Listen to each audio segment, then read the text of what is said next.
Petite capsule vidéo aujourd'hui pour vous expliquer comment rédiger votre rapport de laboratoire sur le laboratoire 4, l'analyse du mouvement sur un plan incliné en physique mécanique. Fait que premièrement, c'est sûr, comme tout bon travail à remettre, donc on a une page titre à faire. La page titre, ben, c'est clair que vous y allez comme d'habitude, on y va avec toutes les informations, nom de l'enseignant, donc tout le kit là, avec la date de remise, donc il n'y a pas de problème. Ensuite, pour la mise en situation, ça, on va y aller avec la page 1, puisque la page titre, dans le fond, c'est comme la page 0. Donc, là, pour la page 1, la mise en situation, but, hypothèse, on va y aller sur la même page. On fait tout simplement copier-coller. Mise en situation, 2 points, on l'écrit. But, 2 points, on l'écrit. Hypothèse, 2 points, on l'écrit. Donc, c'est sûr, s'il n'y a pas d'hypothèse, admettons, dans votre document de laboratoire, vous n'inventez une, genre, je crois que, tu sais.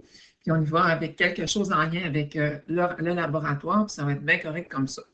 Ensuite, à la page 2, donc on y va avec la théorie. Théorie, là, ça va durer, ça va être d'une longueur environ là, 2, 3, 4 pages. Donc, vous avez une page, là, c'est pas suffisant. Dans la théorie, qu'est-ce qu'on est censé retrouver? Donc, avec un petit sujet amené, donc on va parler de l'historique, du mouvement sur les plans inclinés. Vous pourrez faire des petites recherches sur les scientifiques qui ont travaillé sur le mouvement rectiligne uniformément accéléré. Une petite photo, des dates, puis moi, je suggère d'aller chercher à peu près de parler de 3 scientifiques. Là. Fait que petite recherche bien courte avec les dates photos. Puis, ben, c'est sûr, le lien qu'ils ont eu avec l'analyse du mouvement sur un plan incliné. On se rappelle qu'un mouvement sur un plan incliné, ben, c'est la même chose qu'un mouvement rectiligne uniformément accéléré. Hein? Sauf que ici, l'accélération ben, va être calculée grâce à la formule qu'il y a là, qui bien sûr va falloir donc parler dans notre théorie.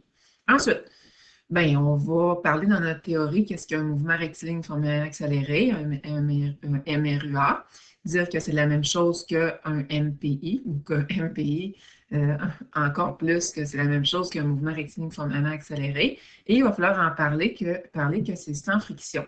C'est nous, hein, c'est sûr, là, quand notre bolide là, descend là, sur notre plan incliné, là, comme ça ici, ben, on ne va pas considérer la résistance de l'air qui va s'opposer donc au mouvement, puis la résistance aussi là, de friction, donc avec les roues là, sur le plancher.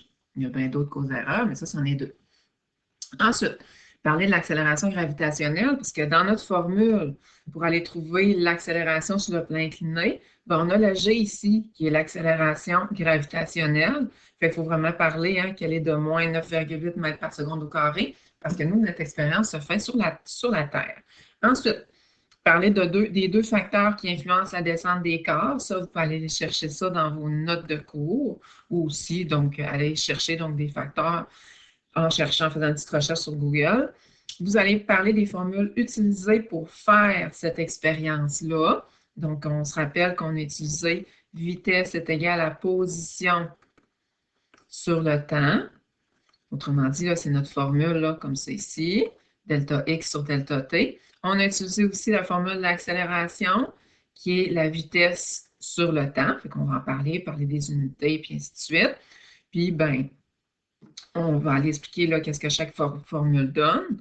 On va parler aussi brièvement, OK, des formules sur le mouvement sur un plan incliné. Autrement dit, que c'est les mêmes formules du MRUA, les formules qu'on a vues, que j'ai fait encadrer dans vos notes de cours. La provenance des formules, là, la démonstration mathématique, on va en parler très, très, très peu. C'est pas nécessaire là, de faire toute la démonstration mathématique qu'il y a dans les notes de cours, juste de dire là, que les formules proviennent là, des indices des graphiques, que l'air sous la courbe va donner, admettons, telle affaire ou la vitesse sur le déplacement, et ainsi de suite. Là. Fait que pas plus que ça. Ensuite de ça, bien important par exemple, on va parler de nos 3 graphiques. On se rappelle, dans les 3 graphiques, il y a la position en fonction du temps, la vitesse en fonction du temps, puis l'accélération en fonction du temps. Il faut se rappeler, puis il faut expliquer aussi dans la théorie que la position en fonction du temps, c'est une courbe ascendante qui passe par 0, 0. Ici, une belle droite, donc linéaire, ascendante qui passe par 0, 0. Puis l'accélération, c'est une droite horizontale. Il faut expliquer mathématiquement ces graphiques-là. Fait qu'on peut donner quelle sorte de fonction que ça donne. Comme ici, ben, on a une belle fonction linéaire sous la forme y est égal à x. Donc, on peut parler donc des autres aussi. Fait qu'on explique quelle sorte de courbe ou de droite qu'on a, quelle fonction que ça donne, est-ce que ça passe par 0, 0. On peut donner la petite règle générale, y est égal à quoi. Fait que c'est ça, là, expliquer les graphiques mathématiquement. Ensuite, donner 4 indices des graphiques. Qu'est-ce que chacun des graphiques, celui-là, celui-là et celui-là, peuvent nous donner comme indice? Fait que là, vous allez parler, admettons, si je calcule la pente de ce graphique-là, ça me donne telle affaire. Si je calcule l'aire sur la courbe de ce graphique-là, ça me donne telle chose. Vous vous rappelez, là, en haut là, de notre feuille, dans nos notes de cours, là, on avait écrit un petit résumé sur les indices des trois graphiques. Puis ensuite, on peut finaliser en donnant, ou au cours de notre vulgarisation, on va donner un exemple de mouvement sur un plan incliné de la vie courante. Bien, il y a plein d'objets qui descendent donc sur un plan incliné, un camion, n'importe quoi. Fait qu'on va donner un exemple qu'on a là, autour de nous. Fait que dans le fond, la théorie, toujours sous forme de texte suivi avec des paragraphes. Le but, c'est de voir la vulgarisation. Il n'y a pas d'ordre précis là, entre chacun des facteurs, c'est pas ça. On peut parler de plusieurs facteurs donc à la fois, mais c'est juste vous donner des pistes pour composer donc votre théorie que j'ai sorti là, des points donc spécifiques. Moi, je m'attends à ce que vous parliez de ces points spécifiques-là là, en expliquant donc la théorie du labo, en expliquant qu'est-ce que vous êtes censé ou en vulgarisant qu'est-ce que vous êtes censé savoir pour faire ce laboratoire-là. Ensuite, sur une autre page, là, ben, tout dépend, là, je ne sais pas à quelle page que vous êtes rendu, mais sur la même page, vous allez mettre le matériel et le protocole, plus un petit schéma du montage. Le schéma du montage, je vous montrais tantôt, là, vous pouvez aller le chercher dans votre document de laboratoire ou aller chercher un schéma sur Internet, admettons, là, qui est pas mal pareil à ce qu'on a fait. Puis, matériel, on copie, protocole, on copie, donc on adapte, admettons, s'il y a des petites différences sans plus. Fait que ça devrait quand même bien aller.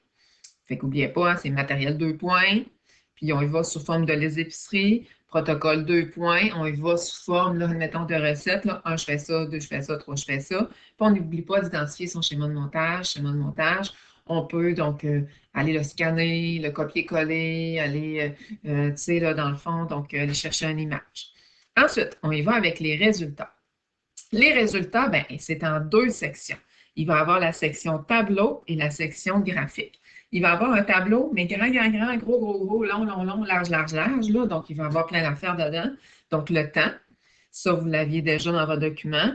Position qu'on avait été chercher à nos points sur le ruban. La vitesse, puis on avait l'accélération aussi qu'on a été calculée. Vous allez ajouter, OK? Là, il y a une petite erreur, là, on va aller corriger. Vous allez ajouter surtout l'accélération, une colonne, l'accélération théorique, c'est le mot théorique ici qu'on devrait voir, plus une colonne écart, l'écart entre l'accélération théorique et expérimentale, donc l'écart des accélérations, puis le pourcentage d'erreur avec les écarts, puis ben, la moyenne. La moyenne, là, c'est la moyenne des accélérations. OK. Fait que ça veut dire qu'on va avoir une colonne, 2 colonnes, 3 colonnes, 4 colonnes, un autre 5e colonne avec l'accélération expérimentale, 6e colonne, 7e colonne. Donc, on va avoir 7 colonnes. Puis la 7e colonne aide, elle, de l'accélération, mais c'est sûr qu'on va aller chercher à la fin la moyenne. Donc, moyenne, dans le fond, des accélérations. Si, admettons, que ça vous tenterait d'aller vous ajouter des colonnes, d'aller calculer avec vos vitesses la position et la vitesse théorique, ça sera un bel ajout. Mais tu sais, ce n'est pas donc obligatoire, là, ça c'est bien sûr. Ça se peut que dans vos accélérations, là, quand vous allez calculer votre accélération qui a été donnée aberrante, c'est un chiffre là, qui ne va vraiment pas là, avec les autres, ça, vous allez pouvoir donc en parler dans l'analyse et dire que c'est une donnée aberrante. Là, il y en a qui vont me dire, bien là, quand je vais calculer la moyenne, là, je vais-tu prendre le zéro, admettons, le zéro de la première ligne, ou je vais y aller, dans le fond, sans zéro? Bien, moi, je calculerai les deux. Moyenne avec le zéro, moyenne sans le zéro. Puis même si, admettons, qu'il y a Et un chiffre qui est vraiment aberrant, je vais recalculer une troisième moyenne, moi, sans les chiffres aberrants. Comme ça, vous allez pouvoir vraiment dire beaucoup de choses là, dans votre analyse. Fait que si on va voir un peu là, dans votre document de labo, ça va vous remettre un peu dans le contexte. Tu sais, c'est ce laboratoire-là, là, MPI, la mise en situation que vous allez reparler, là, vous allez répondre à la mise en situation dans la conclusion, une descente en planche à neige. Fait que ça, c'est un exemple là, de la vie courante, de mouvement sur un plan incliné. Il va falloir vous en trouver un autre pour la théorie. Vous allez faire donc les trois graphiques qu'on parlait ici. Puis dans vos résultats, on a le schéma du montage, comme ça ici. Vous pouvez le scanner, prendre en photo, comme vous voulez, copier-coller, en autant qu'il ne soit pas dessiné. Puis on se rappelle qu'on avait rajouté une colonne, la colonne de l'accélération. Vous allez rajouter une autre colonne, accélération, c'est l'accélération expérimentale, là. Accélération théorique, écart, pourcentage d'erreur, puis vous allez faire donc la moyenne de l'accélération. Fait que ça va ressembler à ça pour votre tableau. N'oubliez pas d'écrire tableau 2 points, d'écrire un titre. Le titre, c'est vraiment vraiment long, là. Ça énumère tout ce que le tableau contient, donc comme colonne. Et n'oubliez pas les unités. Après ça, on va avoir la section graphique. Les graphiques, bien, c'est sûr que c'est ces graphiques-là là, que je parle là, ici, mais vous allez les faire avec vos données expérimentales. Pour les faire, moi, je vous suggère d'aller voir sur YouTube. Peut-être que vous allez écrire YouTube là, dans ma chaîne. J'ai mis le lien là, aussi dans le groupe Facebook quand j'ai parlé du rapport de laboratoire, mais c'est le vidéo s'intitule Comment faire un graphique. Puis moi, je l'avais fait avec le Labo 3, le mouvement chute libre. Vous, je le sais, vous ne faites pas le mouvement chute libre, là, vous faites le MPI, mais ce n'est pas grave, c'est le même principe. Fait que je vais tout vous expliquer comment faire les graphiques dans Excel, comment aller chercher la droite de régression, parce que la droite théorique, là, va être dure à aller chercher. Fait que tout est expliqué. Fait que allez faire, dans le fond, votre graphique avec moi. Donc, sur YouTube, tout simplement, en même temps que vous les faites dans votre programme Excel. N'oubliez pas, les graphiques, on veut toujours avoir, donc, identifier donc, les axes ici, mettre entre parenthèses les unités, puis, bien, c'est sûr, les petites unités, donc ici, là, je vais mettre U pour unité, puis mettre un titre, hein, ça, c'est bien sûr. Ensuite, on a la partie, pensez à les résultats, ça me surprendrait que ça rentre sur une page, là, mais les résultats, là, s'il vous reste une demi-page, on ne commence pas les calculs de suite, on saute une page, on commence tout le temps une page nouvelle là, quand on commence une nouvelle section. La section calcul est en deux parties. Il va me falloir le calcul de la pente du graphique de la vitesse en fonction du temps.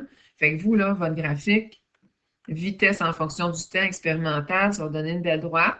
Vous allez vous prendre le point 0, 0. Puis un autre point, là, tu sais, qui a de l'air pas pire, là, tu sais, qui fonctionne donc bien, qui a de l'air être dans votre droite de régression. Puis avec ça, ben, on va calculer la pente. Fait qu'on écrit, dans le fond, calcul 2 points. On peut écrire 1, calcul de la pente du graphique de la vitesse en fonction du temps, 2 points.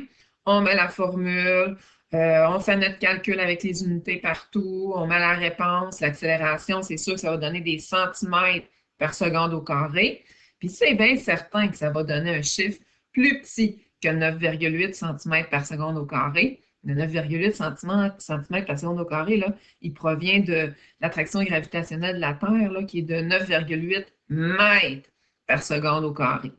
Fait que ça veut dire que, vu que ma donnée va être plus petite, c'est normal, je m'attends à un résultat plus petit parce que moi, dans mon expérimentation, ben, mes roues frottaient donc, sur la planche, il y avait la résistance de l'air, donc le 9,8, c'est en considérant pas de restriction, là, ça c'est sûr.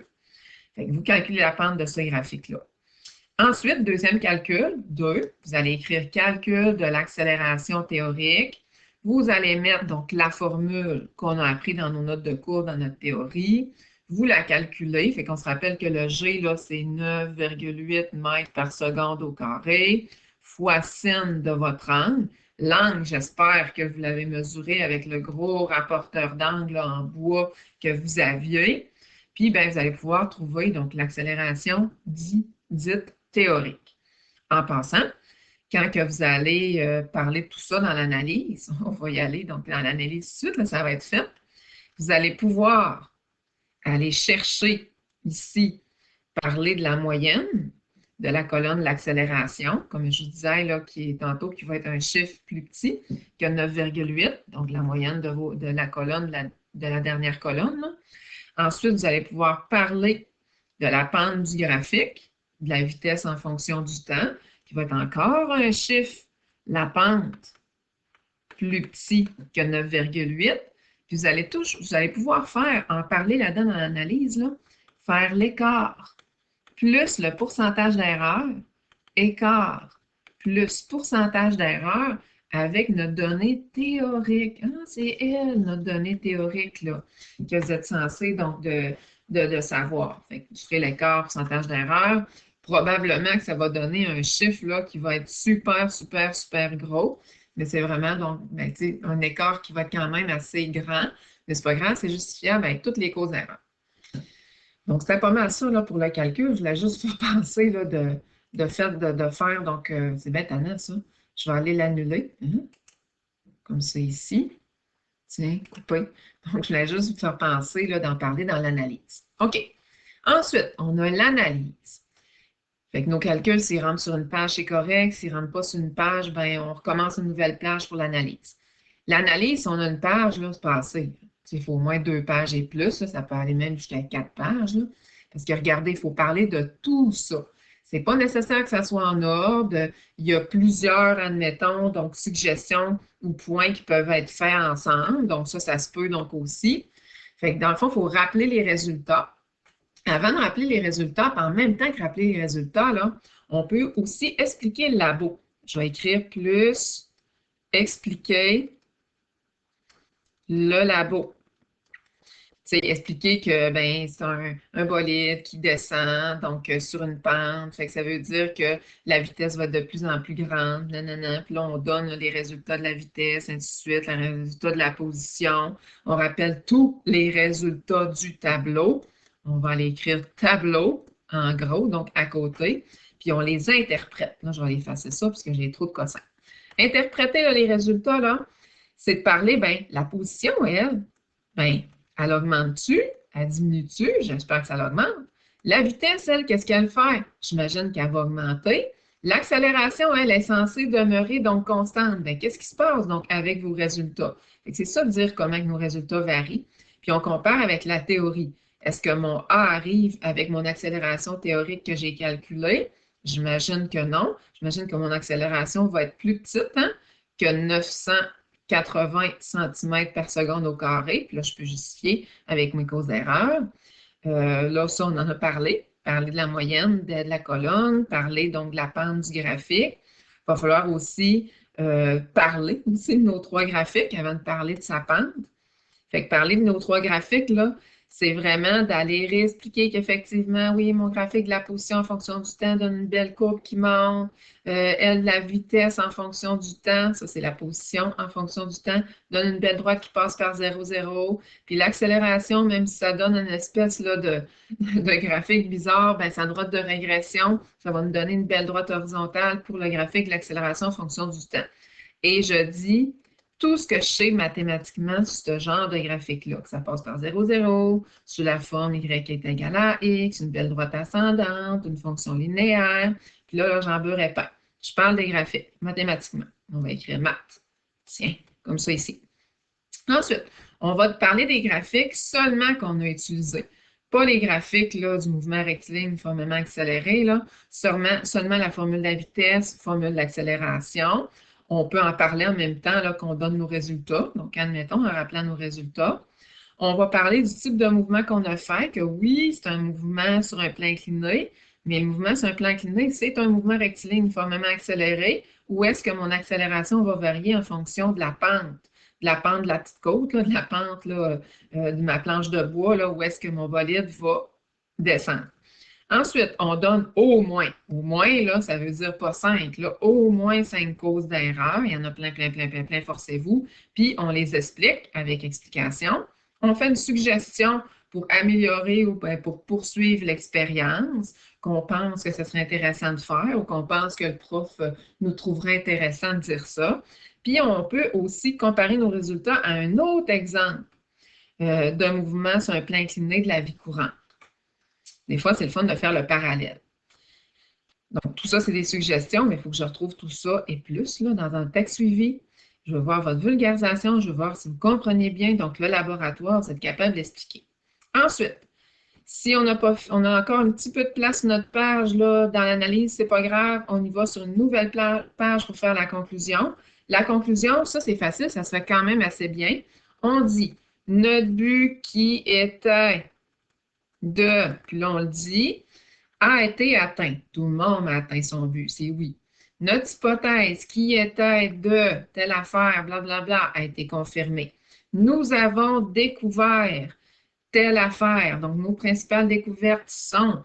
Fait que là, c'est sûr que nos principales découvertes, là, c'est sûr qu'on va parler qu'on a découvert comment que ça marche le mouvement sur un plan incliné, que l'accélération, ben, on peut la trouver avec la moyenne dans notre tableau, de notre formule. On peut y aller aussi avec la pente de notre graphique. Puis on peut aussi donc la trouver, l'accélération théorique, avec notre formule, là. A est égal à G fois sin de mon angle. Puis, ben, c'est clair qu'on va donner les formules, les principales formules qu'on a utilisées. Fait que formule de la vitesse, formule de l'accélération, puis notre formule ici, là, pour aller chercher l'accélération théorique. Puis on va finaliser avec un petit retour sur la mise en situation.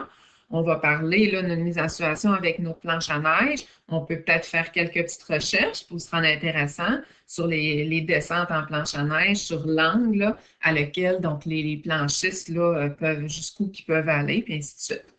On finalise le tout, parce qu'il n'y a pas d'annexe, avec les références, même si on n'a pas utilisé nos notes de cours. On met les références en notes de cours parce qu'on est allé chercher notre théorie, nos connaissances générales avec ça en classe, notre cahier d'activité, notre document de laboratoire. En passant, le document de laboratoire, c'est les mêmes auteurs que le cahier d'activité, même année, même édition que notre cahier d'activité. Puis on finalise avec des sites Internet, pas deux, là. Vous êtes censé avoir au moins 4 sites Internet pour aller au moins chercher des petites photos ou tout le kit, là. Puis, ben, c'est bien sûr que tout le long de notre laboratoire, on prend soin à notre présentation, on prend soin à nos erreurs de français, donc on prend soin aussi de bien présenter donc, le tout, bien vulgariser. Ça ne se fait pas à la dernière minute, donc un rapport de laboratoire, puis on essaye d'être vraiment rigoureux. Puis des fois, quand on se dit « Ah, je parle-tu de telle affaire? » Ben, ou « je rajoute telle chose? » Ben, habituellement, c'est oui. Donc, quand on n'est pas paresseux, donc on donne un peu plus d'énergie sur notre travail long, bien, c'est sûr que ça en vaut la peine. Fait que bonne rédaction de rapport. Donc, vous avez pratiquement 2 mois donc, pour effectuer cette production de rapport-là. Bon travail tout le monde et à plus tard!